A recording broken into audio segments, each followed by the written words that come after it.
नमस्कार, स्वागत है आप सभी का। आप देख रहे हैं टोटल न्यूज। आपके साथ मैं हूं पंकज रौतेला। बजट 2023 आ चुका है। आपके लिए क्या लेकर आया है, इस पर मंथन होगा। वित्त मंत्री ने बजट पेश किया, चाहे वो फिर इंफ्रास्ट्रक्चर की बात हो, हेल्थ सेक्टर की बात हो, या फिर शिक्षा स्वास्थ्य की बात हो, या किसानों की बात हो, नौजवानों की बात हो। इसमें क्या कुछ खास है और इस बजट से कितनी उम्मीदें जनता को थी और उन उम्मीदों पर यह बजट कितना खरा उतर पाया है, इसे जानने की कोशिश हम करेंगे। हमारे साथ तीन मेहमान लगातार जुड़े हुए हैं। Doctor R K. आर्य जी हमारे साथ हैं, अर्थशास्त्री हैं। हमारे साथ विनोद वार्ष्णेय जी हैं, वरिष्ठ पत्रकार हैं। हमारे साथ सीए मनीष अग्रवाल जी हैं। चर्चा की शुरुआत हम कर रहे हैं डॉक्टर आर.के. आर्य जी से। आर्य जी, इस तरीके से बात बजट में रोजगार की, किसान की और स्वास्थ्य की, रेलवे की बात करें तो ऐतिहासिक बजट रेलवे का इस बार 2017 में मर्ज किया गया था। इस बार ये कहा जा रहा था और ये भी निकलकर सामने आ रहा था कि बजट ठीक है, नई ट्रेनें आएंगी और ट्रेनें आधुनिक आएंगी, पुरानी वाली ट्रेनों को रिपेयर किया जाएगा, ऐसा हो सकता है। लेकिन उससे इतर मेट्रो एक तरफ और भारतीय रेल एक तरफ, ऐसा था संकेत कि मर्ज कर दिया जाए, किया जाए, लेकिन ऐसा हुआ नहीं। कैसे देखते रेल के बजट को? देखिए कि जो तो मेट्रो है वो अर्बन एरियाज का है और जो रेलवे है वो मासिस के लिए है जी। तो मर्जर का तो मुझे नहीं लगता कोई सवाल पैदा होता है, क्योंकि वो जितना भी अगर यूपी में इलेक्ट्रिक रेलवे मेट्रो बन रहा है तो वो यूपी गवर्नमेंट का है जी। तो वो अर्बन इंफ्रास्ट्रक्चर में आता है, क्योंकि ये जवाहरलाल नेहरू ट्रांसपोर्ट स्कीम जो है वो यूपीए के टाइम पे चालू हुई थी, उससे भी पहले अटल बिहारी वाजपेयी टाइम। तो वो स्कीम जो है अभी भी चल रही है। ट्रांसपोर्ट जो ट्रांजिट सिस्टम है, रेलवे ट्रांजिट सिस्टम, गुड़गांव के अंदर एक ट्रांजिट वाली भी चलती है रेलवे, कि आपके नोडल पॉइंट्स को छूती हुई वो जाती है, और जो मेन मेट्रो है वो कुछ स्टेशंस पे जाती है। ठीक सर। वो तो रेलवे जो है ना, रेलवे के ऊपर काफी डिपेंडेंस होती है जी। कार्गो के लिए जो आपका फ्रेट है वो सारा जो है रेलवे के ऊपर डिपेंडेंट होना चाहिए था। पिछले दिनों में जो ऑपरेशनल कॉस्ट है रेलवे की वो लगभग 96% आती है, 4% का ही सिर्फ इजाफा होता है। 4% के साथ रेलवे का मॉडर्नाइजेशन नहीं हो सकता, क्योंकि जो क्रॉस सब्सिडी है फ्रेट से लेकर आपको पैसेंजर्स को देना पड़ता है, क्योंकि जो रूरल एरिया के अंदर लोग जाते हैं, जैसे कि बिहार से लोग आए, इधर से जमालपुर से, भागलपुर से, इस तरह से मुजफ्फरपुर से, और अब उनको हर सीजन में 2-3 महीने के बाद ट्रैवल करना होता है। अगर वो चलने लगे बड़े हाई फाई ट्रेन पर तो डेफिनेटली उनका जो इन्फ्लेशन कॉस्ट है वो काफी बढ़ जाएगी, क्योंकि ट्रैवलिंग पे काफी खर्चा होता है। लगभग आपकी इनकम का 15 से 20% जो है आपका सर्विसेज में चला जाता है, और फूड के ऊपर अर्बन एरिया में लगभग 50% चला जाता है। परंतु जो आपका क्लोथिंग और उसका है फूड का रूरल एरिया के अंदर वो पूरा का पूरा 100% आपकी इनकम चली जाती है, क्योंकि ना तो वहां एजुकेशन है, ना हेल्थ सर्विसेज है, कुछ नहीं है। परंतु अर्बन एरिया के जितने भी लोग हैं या जो माइग्रेंट्स है, यूपी, मध्य प्रदेश, छत्तीसगढ़ और उधर से वेस्ट बंगाल, ये यहां से माइग्रेशन मैक्सिमम होती है। क्यों होती है मैक्सिमम माइग्रेशन? क्योंकि वहां पर एम्प्लॉयमेंट के साधन पुअर है, वहां पर 6,000 कमाना भी बड़ा मुश्किल है। तो जब वो यहां पे आते हैं तो ले दे के उनको 12,000 पे मिल जाते हैं, जिसकी वजह से वो पॉवर्टी लेवल को काट देते हैं। परंतु पेंडेमिक में क्या हुआ कि जो एमएसएमईज बंद हो गई, या जीएसटी के दौरान जिन एमएसएमईज का फॉर्मलाइजेशन हो गया, क्योंकि उनको रिटर्न भरनी भारी पड़ गई, और इस तरह से जो टैक्सेस थे वो उस तरह से उनका माल बिकता है नहीं बिकता है, तो कुल मिलाकर कुछ एमएसएमईज तो अपने को तोड़ चुके और वो बैठ गए। तो एम्प्लॉयमेंट का जनरेशन है वो इस टाइम बहुत ही लोएस्ट स्तर पे है, 45 इयर्स हाई पे है। वो डिपेंड करता है, इसके ऊपर डिपेंड नहीं करता कि आप कितना रिलीफ दे सकते हो, क्योंकि सरकार नकद नहीं दे सकती, परंतु इंडस्ट्रीज के अंदर जब उनको एब्जॉर्ब कर सकते हो और जो सर्विस सेक्टर है उसको हाई एंडेड बना सकते हो। नहीं, ये जो भारी भरकम बजट है ये शायद इसीलिए आया ना कि अब नई तकनीक से ट्रेनें चलेंगी, नई ट्रेनें आएंगी और उनका विस्तार अलग अलग राज्यों में भी होगा, मेट्रो सिटीज में होगा, और जिस तरीके से वंदे भारत चल रही है हो सकता है इनकी संख्या आने वाले वक्त में ज्यादा बढ़ाई जाए। एक एक राज्य को अभी मौजूदा वक्त में बहुत कम गैप में दिया जा रहा है और बल्क में देने की कोशिश हो सकती है, ये हम समझ लें संक्षेप में। तो 20% जो ट्रेवलर्स है वो आपके रिच पॉकेट से आते हैं जी। तो वंदे मातरम अगर आप कहें, पहले लालू प्रसाद यादव ने गरीब रथ चलाई थी। गरीब रथ इसलिए चलाया था कि बिहार के अंदर इलेक्ट्रिफिकेशन किया था और 12-13 ट्रेन गरीब रथ की जो चलाई थी। इससे पहले दुरंतो जो है वो इन्होंने, ममता बनर्जी जब रेलवे मिनिस्टर थी और उसके पास दिनेश कुमार थे, तो उन्होंने इसको दुरंतो को चलाया था। परंतु अब हाई स्पीड ट्रेन जो है उसकी बारी आ गई है और इलेक्ट्रिफिकेशन करके, परंतु इसमें सरकार की कोई वो नहीं है। सरकार जो स्टेशंस को मॉडर्नाइज करके सर मैं रोक रहा हूं, थोड़ा सा वक्त कम है, आगे बढ़ना है। एक सवाल बुलेट ट्रेन को लेकर, हर बजट में एक नजर रहती है कि बुलेट ट्रेन का जिक्र हो जाए, लेकिन नहीं हुआ। तो बुलेट ट्रेन का जो है वो अहमदाबाद से जो मुंबई में चलनी थी, अभी उसको रोका हुआ है, वो नहीं चल पा रही है। उसके कई कारण है, पॉलिटिकल रीजन शायद हो सकते हैं। तो बुलेट ट्रेन को जो है ना सिक्योरिटी प्रूफ बनाना बड़ा मुश्किल काम है, क्योंकि अभी भी रेलवे के जो फाटक है वो अभी मैनुअल है। उनमें अभी ऑटोमेटिक सिग्नलिंग या ऑटोमेटिक जो पैसेज को रोकना है वो अभी नहीं हुआ, क्योंकि रूरल मूवमेंट होती रहती है, पशु ट्रैवल करते रहते हैं। अभी देखा होगा बड़ा भयानक एक्सीडेंट हुआ भी था इस पे, अहमदाबाद बॉम्बे एक्सप्रेस में 14 लोग एक साथ शहीद हो गए। तो कुल मिला के अगर आप स्पीड ले रहे हो तो उस स्पीड का एडवांटेज ट्रकर्स को होना चाहिए।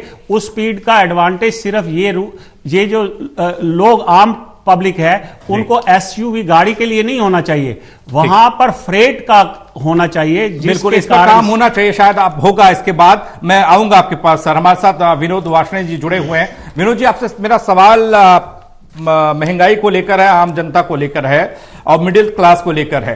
पेट्रोल, डीजल, सीएनजी, तेल, आटा सब महंगा हुआ, ये सब जानते हैं। पैक फूड आइटम्स महंगे हुए जानते हैं। जीएसटी बढ़ा दी गई। इन पर जीएसटी हटाने की एक मांग हो रही थी, लेकिन वो बात भी कहीं सुनाई दी नहीं कि कम किया जाए या कुछ हो, यानी कि वो बरकरार रहेगी। जितने दाम लिख दिए गए हैं या हो चुके हैं उसमें कमी होने वाली नहीं है, महंगाई से राहत नहीं मिलने वाली है। एक तो जीएसटी कम और बढ़ाने का फैसला जीएसटी काउंसिल करती है, सेंट्रल गवर्नमेंट नहीं कर सकती जी। तो इस पे जो कोई फैसला होगा तो वो आगे हमें इंतजार करना पड़ेगा कि नेक्स्ट जीएसटी काउंसिल क्या फैसला करती है जी। लेकिन जो है गवर्नमेंट की सोच का पता चल जाता है बजट से बहुत कुछ, कि जीएसटी में वो क्या स्टैंड ले सकते हैं। तो एक स्टैंड की इंडिकेशन मिलती है जो इन्होंने फिस्कल डेफिसिट के लिए कहा है कि हम घटा करके 5.9% ऑफ जीडीपी पर ले आएंगे। फिस्कल डेफिसिट कम कैसे होगा? 3 ही तरीके होते हैं फिस्कल डेफिसिट कम करने के जी। या तो आप जो है जितनी भी सरकारी कंपनियां हैं डिसइन्वेस्टमेंट में वो और ज़्यादा दुगना तेज कर दें और आपको कामयाबी मिल जाए कि वो सचमुच में बिक जाए, नंबर 1। दूसरा जो है टैक्स रियलाइजेशन बेटर हो जाए। जितना आप सोच के चल रहे हैं, जैसे इस बार हुआ, जितना सोच के चले थे उससे ज़्यादा टैक्स मिल गया हमको। ज़्यादा टैक्स कब मिलता है? जब आप टैक्स का रेट बढ़ा देते हैं। तो ये एक इंडिकेशन है कि जब आपको फिस्कल डेफिसिट कम करना है और फिस्कल डेफिसिट कम करने की घोषणा कर दी है, तो हमें ये नहीं लगता कि वो टैक्स वगैरह कोई कम करने जा रहे हैं जीएसटी का। और तीसरा जो है फिस्कल डेफिसिट कम होता है, आपका सब्सिडी बर्डन कम हो जाए।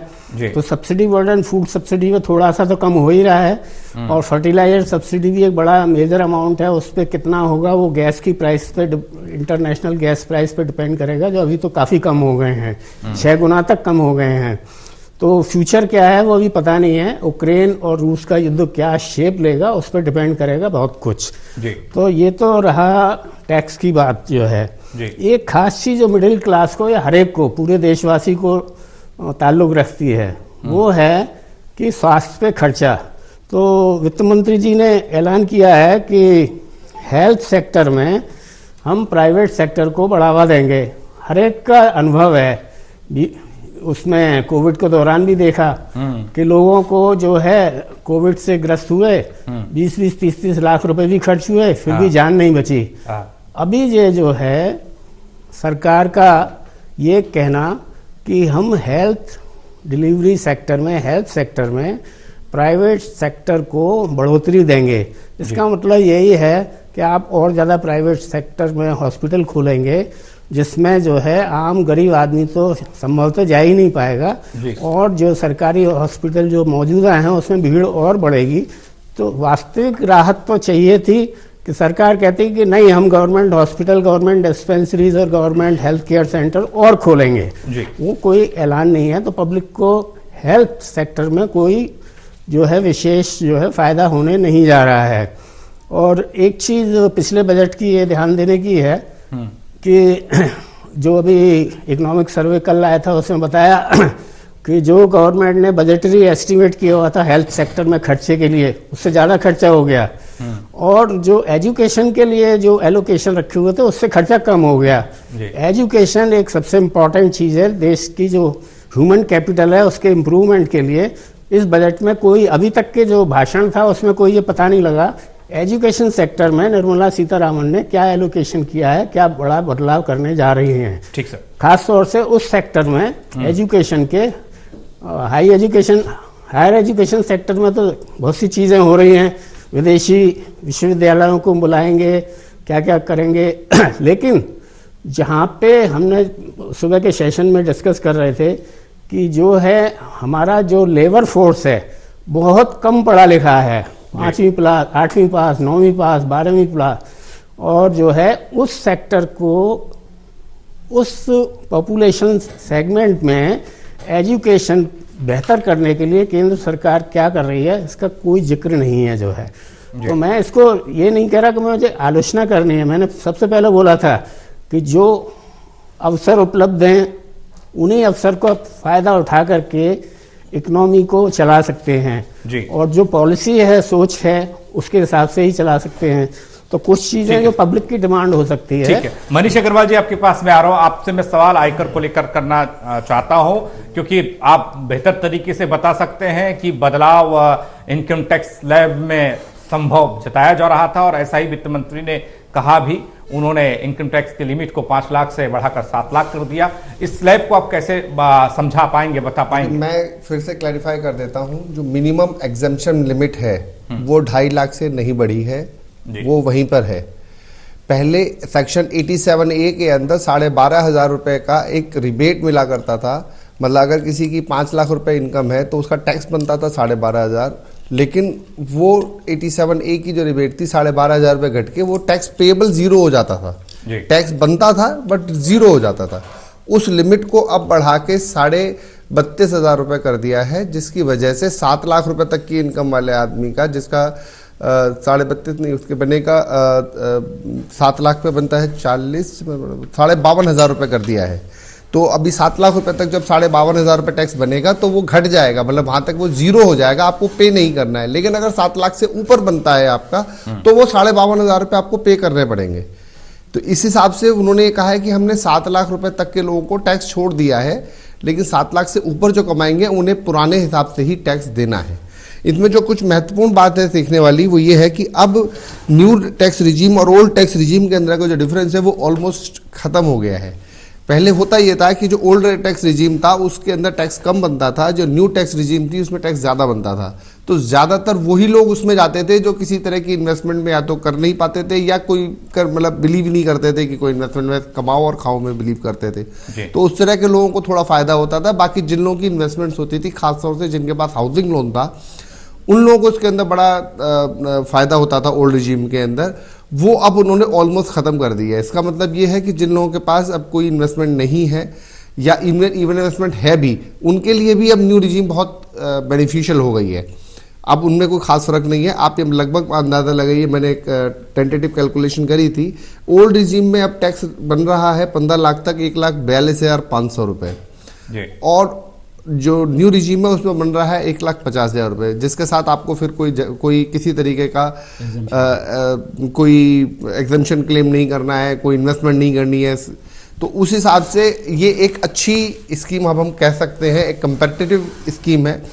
और पहले हर इंडिविजुअल के लिए ओल्ड रिजीम जो थी वो डिफॉल्ट स्कीम थी, मतलब अगर आप न्यू रिजीम में जाना चाहते हैं तो आपको न्यू रिजीम में जाना होता था, अदरवाइज ओल्ड रिजीम ऑटोमेटिक लगती थी। ठीक है, अब उससे न्यू रिजीम के अंदर वो ऑटोमेटिक जाएगा। अगर आपको ओल्ड में जाना है तो वो ये राहत हो गई, ये राहत हो गई। ये तो साफ हो गया कि चलिए थोड़ा सा लिमिट को बढ़ा दिया गया है। आपके पास आऊंगा मैं।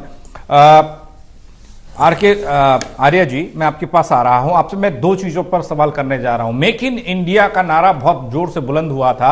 मेक इन इंडिया को लेकर किस तरह से काम हुआ और आज के बजट में आप क्या देख पा रहे हैं? स्टार्टअप्स को टैक्स में छूट, इस तरह से खबर आ रही थी, लेकिन उन सबके बावजूद भी ऐसा कुछ दिखाई या सुनाई नहीं दिया। देखिए, जो मेक इन इंडिया था वो अब आपके सामने पीएलआई के रूप में आ ही गया है। ठीक है। और जो डिफेंस बजट की बात नहीं की है, तो गवर्नमेंट ने जो इंडियन ऑर्डिनेंस फैक्ट्रीज थी उनको कॉरपोरेशन में ऑलरेडी कन्वर्ट कर चुकी। और अभी आपने 26 जनवरी पे भी देखा होगा कि उन्होंने डिफेंस इक्विपमेंट जो इंडिया में बने हैं, सबमरीन तक भी बनी हैं, वो सब शो की है। तो इसलिए गवर्नमेंट डिफेंस बजट को वैसे भी इसलिए कम कर रही है कि जो हमें इंपोर्ट करना पड़ता है लेटेस्ट टेक्नोलॉजी के साथ जी, तो उसके ऊपर कम डिपेंड करके अंदर से ही प्रोड्यूस किया जाए, डीआरडीओ की सहायता से या आईआईटीज की सहायता से या टेक्नोलॉजी एडवांसमेंट की सहायता से। तो हो सकता है उस पर टाइम लगेगा। और जहां तक एक्सटर्नल अग्रेशन का सवाल है, चाइना के अटैक करने का सवाल है जी, वो आप कितना काउंटर कर पाएंगे? क्योंकि अभी तो डिप्लोमेटिकली शांत हो जाता है 2-3 महीने के लिए, फिर भड़क जाता है। अब ये लोग कह रहे हैं कि 2000 किलोमीटर तक तो हम पेट्रोलिंग ही नहीं कर पा रहे। तो इसका मतलब वो लैंड किसकी है? क्योंकि ये पॉलिटिकल इशू है, इसको इस स्टेज पर डिस्कस करना इकोनॉमिस्ट के बस का नहीं है। तो इसमें कई दाव पेच हो सकते हैं जी। आपकी जो इंटरनल इकोनॉमी है बेसिकली डिपेंड करती है एक्सटर्नल पॉलिसी क्या है आपकी जी। अब G20 की प्रेसिडेंसी के अंदर आप सोच रहे हो कि जो G20 कंट्रीज हैं जिनका ग्लोबल आउटपुट में 85% हिस्सा है, तो वो हमारे साथ किस तरह से यूनाइट हो जाएंगे? वो यूनाइट होने का दो तरीके हैं। एक तो आप पॉलिटिकली स्टेबलाइज हो सकते हो, दूसरा ये डिप्लोमेटिकली भी आपको कोई दिक्कत नहीं आएगी। परंतु चाइना को कैसे काउंटर करोगे और जो स्कर्मिशेस होते हैं पाकिस्तान पर, उसको कितना काउंटर करोगे, वो डिपेंड करता है कि आपका पॉलिसी क्या रहेगी, एक्सटर्नल पॉलिसी। तो वो एक्सटर्नल पॉलिसी के जो एक्सपर्ट है, जो फॉरेन पॉलिसी के एक्सपर्ट है जयशंकर प्रसाद, वो कमिट कर सकते हैं। जहां तक आप बार बार एम्प्लॉयमेंट की सिचुएशन सोचते हो, जिस दिन फार्म सेक्टर ठीक हो जाएगा, जिस दिन एमएसएमईज ठीक हो जाएंगी, चाहे वो स्किल की वजह से कमजोर है, चाहे क्रेडिट की वजह से कमजोर है, या टेक्नोलॉजिकल अपग्रेडेशन की वजह से कमजोर है, या गवर्नमेंट की सपोर्ट उनको कम है, अगर वो जिस दिन दिखेगी, जिस बजट में दिखेगी या वो एक्शन दिखेगा, उस दिन से एम्प्लॉयमेंट जनरेट हो जानी शुरू। परंतु मैं as an man power expert ये मानता हूं, human capital expert, as a human capital expert मैं ये मानता हूं कि जब तक आपकी एजुकेशन वोकेशनलाइजेशन के साथ बिल्कुल सटके नहीं चलेगी, वेस्ट होगी जो एजुकेशन, जो स्टूडेंट गए और उन्होंने पढ़ाई की या नहीं की, वो अब आपको लेबर फोर्स में मिल जा रहे हैं। उनको आप रेस्टोरेंट पे 5000 पे लगा लो लड़के को, वो चाय सप्लाई करता रहे, ये कोई प्रोडक्टिविटी ग्रोथ नहीं है। तो उसके अंदर जो स्टेट्स है, उत्तर प्रदेश है, बिहार है, बीमारू स्टेट्स है, राजस्थान ने काफी डिस्टेंस कवर किया है इंडस्ट्रियलाइजेशन में, परंतु बिहार की स्थिति वही है, उत्तर प्रदेश की स्थिति वही है, उड़ीसा थोड़ा सा इंप्रूव हो रहा है, वेस्ट बंगाल की स्थिति वही है, छत्तीसगढ़ की स्थिति वही है। ये जो बीमारू स्टेट्स है, इनकी वजह से जो ग्रोथ के ऊपर असर पड़ता है वो ह्यूमन कैपिटल की वजह से पड़ता है, जो उनका लिटरेसी इंप्रूवमेंट नहीं होता। लिटरेसी एक साक्षरता नहीं होती है। लिटरेसी का मतलब है कि आप कैलकुलेशन बढ़िया कर सकते हो और आगे के बारे में सोच सकते हो। आपका नफा फायदा, जो जैसे गवर्नमेंट ने जनधन अकाउंट खोल के ये शो कर दिया कि हमने 47 करोड़ जो है ना फाइनेंशियल लिटरेसी कर दी। इस फाइनेंशियल लिटरेसी का कोई मीनिंग नहीं है। वो सारे वेंडर्स हैं जिन्होंने जनधन अकाउंट खोल दिया है, पकोड़े बना रहे हैं, वो सिर्फ यूपीआई से पेमेंट कर रहे हैं, तो गवर्नमेंट उसको क्लेम कर रही है। जब तक आपकी गिग इकोनॉमी जो है ना, गिग इकोनॉमी का मतलब ये है कि आप खाने के लिए कहीं रेस्टोरेंट पे डिपेंडेंट नहीं हो, जो भटूरे वाला खड़ा है या कुलचे वाला खड़ा है उससे आप खा लेते हो। इससे इकोनॉमी नहीं ग्रो कर सकती। इन भटूरे वालों को और कुलचे वालों को खत्म होना होगा। और विनोद प्रोडक्टिव सेक्टर की सवाल है, इस बजट को दुनिया देख रही है, ऐसा प्रधानमंत्री नरेंद्र मोदी ने कहा। इस साल कई राज्यों में चुनाव है, 9 राज्यों में चुनाव है, अगले साल लोकसभा का चुनाव है और ये कहा जा रहा था, विशेषज्ञ आप लोग और तमाम लोग कह रहे थे कि ये लोक लुभावन बजट होगा, ये चुनावी बजट होगा। और जो बजट आज पेश हुआ है, जिस तरह की बातें इस बजट में हैं, इनको चुनावों से जोड़ा जा सकता है। कर्नाटक का जिक्र भी हो गया, इसी साल चुनाव होना है। देखिए, कर्नाटक के चुनाव के लिए से जुड़ने वाली तो एक प्रमुख घोषणा वही है कि सूखाग्रस्त क्षेत्र है, उसके लिए विशेष राहत की घोषणा की है जी। बाकी 9 राज्यों में जो चुनाव है तो उसमें जाहिर है सबसे अधिक जो असर पड़ने वाला है वो महंगाई की दर कितनी कम होती है। ठीक है, एक और सवाल से मैं इंटरप्ट करता हूं, माफी चाह रहा हूं। 2019 में हमने देखा था जब बजट आया था, और बजट आने के बाद जब सरकार बनी और सरकार आने के बाद अंतरिम बजट भी आया, अंतरिम बजट का प्रावधान और इस तरीके से क्या ये देखा जा सकता कि अभी हम बजट ले आए, फिर आएंगे तो अंतरिम बजट जब आएगा तो उसमें और ज्यादा बल्क में चीजें देखने को मिलेंगी? नहीं, वो अंतरिम बजट वो तो इसलिए आया था क्योंकि पूरा जो है जो इलेक्शन का जो सरकार बनाने का टाइम कुछ ऐसा था, इलेक्शन का टाइम ऐसा था कि पूरा साल नहीं मिल रहा था उनको, जो है तो अधिकार नहीं था कि पूरे साल का बजट वो जारी कर सकें। तो इसीलिए वो अंतरिम बजट वाली बात थी, वो इस समय इस साल लागू नहीं हो सकती, हो सकता है अगले साल लागू हो वो जी। तो मेन चीज देखिए यही है कि जो जनता की राहत की चीजें, सबसे बड़ी चीज थी महंगाई कम होगी कि नहीं होगी, ये कई चीजों पे निर्भर है, खाली इस पे निर्भर नहीं है कि कैसा बजट आप प्रस्तुत करते हैं, अंतर्राष्ट्रीय परिस्थितियों पर भी निर्भर है, और जो इंटरेस्ट रेट अल्टीमेटली क्या रहता है और किस रेट पे किस इंटरेस्ट रेट पे जो है कारोबारियों को पैसा मिल पाता है और कितना वो फिर वो सचमुच में डिमांड कितनी बढ़ती है और सचमुच में उस डिमांड को पूरा करने के लिए कैपेसिटी वो इंस्टॉल करते हैं जी।